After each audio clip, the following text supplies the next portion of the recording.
I think I've lost count of how many times quack defenders have come to my channel and said, "You know nothing about what you're talking about. How dare you talk about this therapy or this doctor? You know nothing." And to them I basically said, well, okay, show me evidence.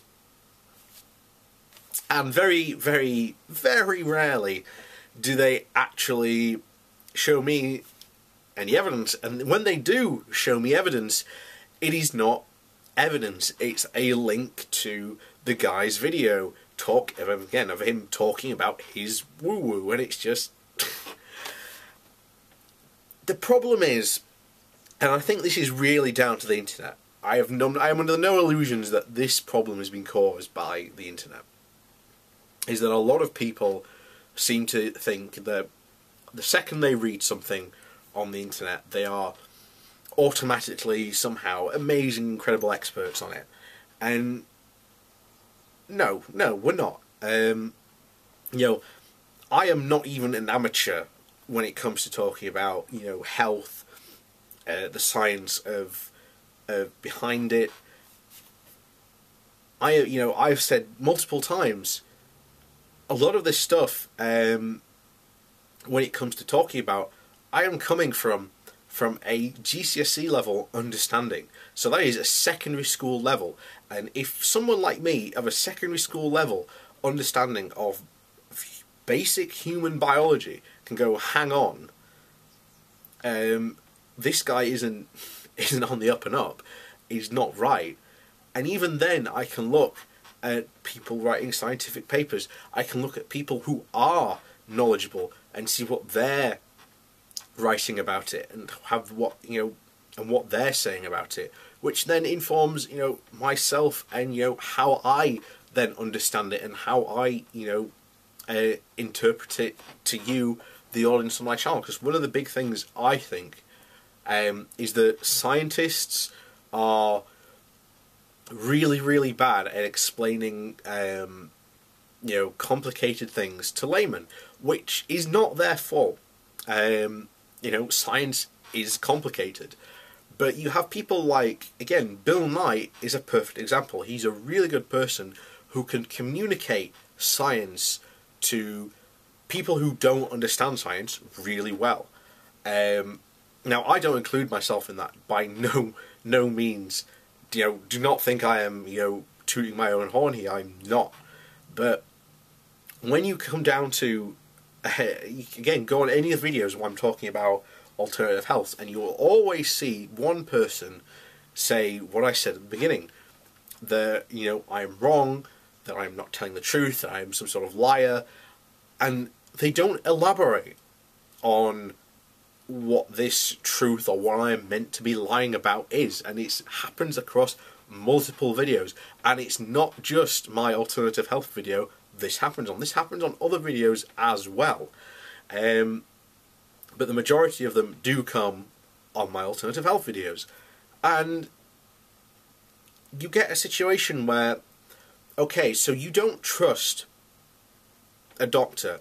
Now, on this channel we have gone through the training that, you know, naturopaths and quacks go through, and they come nowhere near close to the amount of training and education an actual fully qualified doctor has. Now, we've also gone through the readings of, you know, Dr. Pete Gideon and others who have all said countless times, don't trust your doctor, their education is wrong, and then not elaborated on why it's wrong, but just said it's wrong because my version is better, and then when they're asked to explain why their version of their medicine is better, doesn't happen. Now, you may remember a couple of months ago, in fact, almost was it last year? I can't remember now, but it's been a few months now. I reached out to the guy who was making, who made the Gerson therapy documentary Dying to Unknown. Oh, I can't remember what his name is now.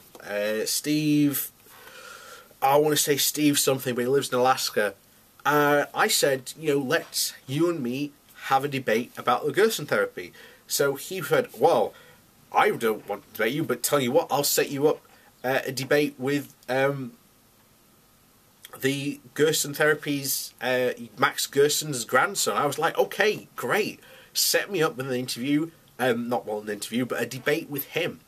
Let's me and him have a talk. Never happened.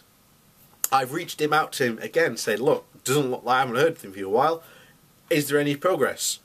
Silence. Radio silence. As I told you in that original video, I do not expect anything to happen because these quacks do not like to talk to people like me, people who are skeptical of what they are saying, and people who point out, well, hang on, that can't be right because, science doesn't support what you are saying. So there's that element thrown in as well. And when you get to the groundwork of what the quacks are saying to essentially the gullible, desperate, and people that are going after alternative health, seeking some alternative way. I had one guy who literally posted this morning saying that the Gerson therapy had a 90% success rate on people who hadn't used chemotherapy or radiation. That's news to me. That's the first time I'd heard that claim, but it doesn't surprise me because when it comes to the Gerson therapy claiming their effectiveness, there are videos of Charlotte Gerson claiming that she's 100%. There's websites where they claim it's a 40% survival rating. There's people again on the internet claiming all sorts of different cure ratings.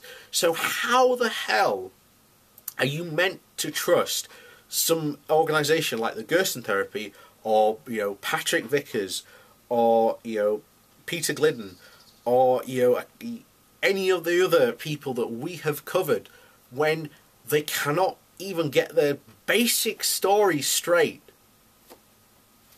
It's unbelievable when you think about it. And then you got people who are blindly following them, blindly. And you get the guy who's like, oh, you've got a 90% success rate.